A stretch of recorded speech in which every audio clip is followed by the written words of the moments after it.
घोटकी वेझो ॻोठ मेहर महर में ज़मीन जे मामले तां माड़वाई ऐं महर बिरादरी जे ॿिनि धुरियुनि में झेड़े जे नतीजे में मसमात हुसना महर जी बांह कटिजी वई। इन हवाले सां वधीक तफ़सील मालूम कयूं था घोटकी खां Kaavish digital media reporting team जे रिपोर्टर अलहवरायो बुज़दार खां। जी अलहवरायो, माड़वाई ऐं महर बिरादरी विच में थियल झेड़े बाबति तफ़सीलनि खां आगाह कजो।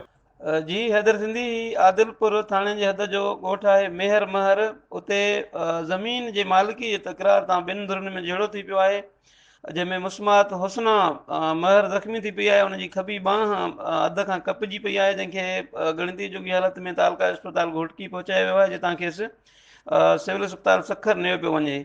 उन मौक़े ते हुसना जे सां गॾु जेके उनजा वारिस हुआ, उन्हनि ॿुधायो त मारवाड़ी बिरादरी जे माण्हुनि सां ज़मीन जे तकरार ते झेड़ो हलंदड़ हो। उन झेड़े दौरान कुहाड़ियुनि जा वार करे उन्हनि हुसना जी बांह कपे छॾी आहे ऐं अहिड़ो इतला आदिलपुर थाणे ते जवाबदार खेमो नोतन सरवर ऐं ॿियनि जे ख़िलाफ़ NC जी सूरत में ॾिनो वियो आहे, जॾहिं त अञा ताईं को जवाबदार गिरफ़्तार नाहे थियो।